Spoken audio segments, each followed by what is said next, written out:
ना मंदिर में ना मस्जिद में ना काबे कैलाश में, मोह को कहाँ ढूंढे रे बंदे, मैं तो हूँ विश्वास में। बहुत सारे लोगों ने ट्विन फ्लेम जर्नी में बहुत कुछ किया है और अब तक उन्हें वो रिज़ल्ट नहीं मिला है।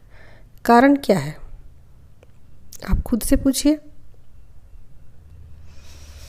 कल कमेंट में किसी ने मुझसे पूछा कि मैम आपकी डाउनलोडिंग कैसे होती है, और पहले भी बहुत सारे लोगों ने क्वेश्चन मुझसे किए हैं कि ये डाउनलोडिंग क्या होती है। ठीक है, तो आज मैं आप लोगों को एक गुरु मंत्र देती हूँ कि आपने बहुत कुछ किया है, मेडिटेशन किया है, मंत्रा चैंटिंग की है, चक्रास किए हैं और भी बहुत कुछ किया है फिजिकल तौर पे, पर वो रिज़ल्ट आपको क्यों नहीं मिला अब तक?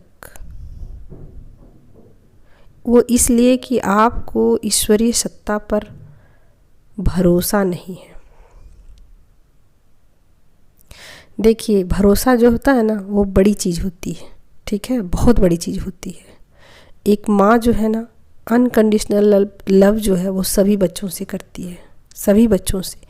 लेकिन कोई एक बच्चा उसका अगर अपनी मम्मी पे फेथ रखता है, भरोसा रखता है, मम्मी कुछ गलत भी करती है और उस पर वो सवाल नहीं खड़े करता है कि मम्मी तुम ऐसा क्यों करती हो, तुम रात में बाहर क्यों जाती हो, तुम किसी अनजाने इंसान से बात क्यों करती हो, या तुमने ऐसा क्यों किया ज़िंदगी में, वैसा क्यों किया, जो उससे इतने सारे सवाल जवाब नहीं करता है ना, मान के चलिए कि उसकी माँ उसको सभी बच्चों से अधिक प्रेम करती है।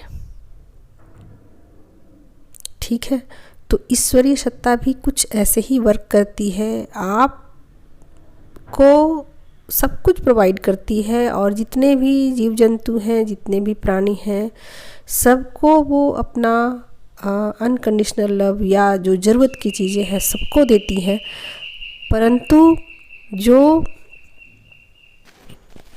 उसी तरीके से ईश्वरीय सत्ता पर भी भरोसा रखना चाहिए। ईश्वर जो कर रहे हैं अच्छे के लिए कर रहे हैं, हमारे भले के लिए कर रहे हैं। एंजल्स या गाइड्स जो भी कर रहे हैं हमारे भले के लिए कर रहे हैं, सब कुछ अच्छा होगा।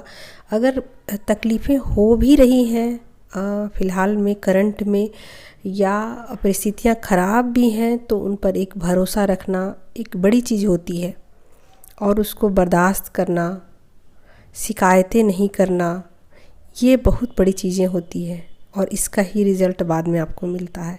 और जो लोग रिएक्ट करते हैं, बार बार दूसरों को दोषारोपण करते हैं, आपके चलते मेरी लाइफ में ये प्रॉब्लम हुआ, कभी उसके चलते, कभी उसको गालियाँ दे रहे हैं, कभी उसको गाली दे रहे हैं, कभी भगवान को गाली दे रही हैं, कभी अपने ट्विन को गालियाँ दे रहे हैं, कभी उसके माँ बाप को गालियाँ दे रहे हैं, कभी सोसाइटी को कोस रहे हैं, आपको कुछ भी नहीं मिलने वाला है। आप मान के चलिए कि अभी जर्नी में आपको बहुत सारी तकलीफ़ों का सामना करना पड़ेगा, क्योंकि ये आप चाहते हो कि जर्नी आपके हिसाब से चले।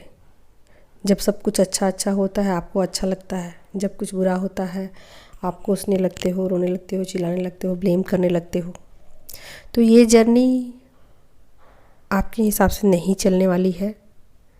जैसे आपके गाइड्स चला रहे हैं, जैसे आपके एंजल्स आपको बोल रहे हैं, उसको सुनिए, अपने इंट्यूशन पावर का इस्तेमाल कीजिए और सरेंडर मोड पे आ जाइए। सरेंडर का ये मतलब नहीं होता है कि कुछ अच्छा हुआ तो ठीक ठीक और बुरा हुआ तो गलत, ये सही नहीं, ऐसा नहीं होना चाहिए, ये किसने बनाया, ये कैसे हो सकता है, मैम आप गलत हैं, गाइड्स गलत हैं। अगर आपको ईश्वर दिखाई देता तो आप ईश्वर से भी सवाल जवाब कर लेती, उससे भी लड़ाई झगड़ा कर लेती, तो वो तो दिखाई दे नहीं रहा। तो ऐसा नहीं होना चाहिए। सब कुछ सरेंडर का मतलब है सब कुछ, जो भी सही गलत सब कुछ एक्सेप्ट कर लिया। अच्छा हुआ उसको भी स्वीकार कर लिया, गलत है उसको भी स्वीकार कर लिया। फूल अच्छा लगता है पर कांटा अच्छा नहीं लगता, ऐसा नहीं होता है, ऐसा बिल्कुल नहीं होता है। इन चीज़ों को आप जब तक नहीं समझोगे आपको आपके पावर्स नहीं लौटाए जाएंगे, आपको ऐसे ही लटका के रखा जाएगा। ना तो आप 3D की लाइफ को एंजॉय कर पाओगे और ना ही 5D में आपको उस ऊंचाई तक ले जाया जाएगा जहाँ तक जाने की आप हकदार हो। ठीक है। और मुझ पर सवाल खड़ा करने से कोई फ़ायदा नहीं होगा। मैं कॉपी करती हूँ दूसरे चैनल को देख करके, और पता नहीं क्या क्या आप लोग बोलते हो। तो फ़िलहाल में एक 2 लोग हैं जो कमेंट कर करके कुछ लोग बोल रहे हैं कि मैम आप पागल हो। तो हाँ, स्पिरिचुअल जर्नी में जब तक आप पागल नहीं होते हो तब तक आपको कोई नॉलेज नहीं होने वाला है, ठीक है। तो आप पागल हो गए हो, इसका मतलब आप सही हो, ठीक है। तो मीरा भी पागल हो गई थी, और जितने भी लोग स्पिरिचुअल इस धरती पर जन्म लिया है जिन्होंने, वो सबको लोग गालियाँ देते थे अपने टाइम पे, और बाद में लोग पूजा करते हैं। महात्मा बुद्ध जब अपने समय में अपना सोल पर्पस किया करते थे तो लोग उन पर थूकते थे, गाँव में घुसने नहीं देते थे। जो पंडित लोग होते हैं ना, मतलब थे उस वक्त के, वो उनका खास विरोध किया करते थे, ठीक है। और अभी तो सभी के घर में बुद्धा की मूर्ति मिल जाएगी, ठीक है। तो ये कोई बड़ी बात नहीं है, ऐसा होता ही है क्योंकि ईश्वरीय सत्ता पर लोगों को बहुत जल्दी फेथ नहीं होता है।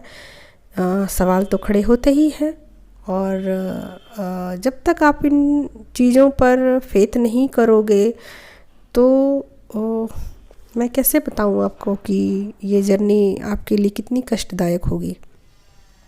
मैं इतना ही कह सकती हूँ आप लोगों को। और ये तो मेरा सोल पर्पस है, तो मैं तो करूँगी। आपको चैनल पसंद नहीं आता है तो आप चैनल छोड़कर जा सकते हो, आप स्वच्छंद हो, आज़ाद हो, और मैंने किसी को बांध कर नहीं रखा है। और आप इस बात पे भी गौर करना कि आपको एंजल्स मेरे चैनल पर क्यों पकड़ पकड़ के लेके आ रहे हैं, इस पर भी ध्यान देना आप लोग, क्योंकि ईश्वरीय सत्ता काम कर रही है और एंजल्स, गाइड्स, स्पिरिचुअल मास्टर अपना काम कर रहे हैं, ठीक है। तो आपको भी काम करने की ज़रूरत है, ना कि शिकायतें लगाने की और ना ही दूसरों पर ब्लेम डालने की, ठीक है। तो अगर मैं दूसरे की कॉपी कर रही हूँ तो मैं आपको भी कहती हूँ कि आप भी करो कॉपी। और कॉपी करके लोग कितने आगे बढ़े हैं, राइज़ किए हैं लाइफ टाइम में, और क्या क्या लोगों ने झंडे गाड़े हैं, तो ये आप लोगों को भी पता होंगे, तो ठीक है। और कॉपी में कुछ और ना करके मैं स्पिरिचुअल चैनल की कॉपी करूं, इसका कोई मुझे तुक दिखाई नहीं पड़ता है, और इसमें कोई फ़ायदा नहीं है, ठीक है। तो बाकी मनोरंजन के चैनल जितने भी खुले हुए हैं उसका कॉपी करने से कुछ फ़ायदा है। इस स्पिरिचुअल जर्नी में ये वैसे भी बोरिंग होता है बहुत, तो इसका कॉपी करने का मुझे कुछ समझ नहीं आ रहा है। आप लोगों ने कैसे ये सब बातें कमेंट आप करते हो, और हाँ ये भी करते हो कि मुझे बोलनी नहीं आती। तो सुनो, नेता को बहुत अच्छा बोलना आता है, आप उनके भाषण जाके सुनो, ठीक है, वो बहुत काम के होते हैं, ठीक। तो मैं क्या बोलूँ, आप बहुत ज़्यादा लो वाइब्रेशन में हो, आप लोग अपने ऊपर वर्क करो, दूसरों की कमियां मत निकालो बैठ बैठ करके, ठीक है। तो जो मेरा काम है वो तो मैं करूँगी, और आप लोगों को चैनल नहीं पसंद आता है तो छोड़कर चले जाओ, स्वच्छंद हो। चलिए, मैं तो हमेशा की तरह वही बोलूँगी, take care, love you all, thank you so much.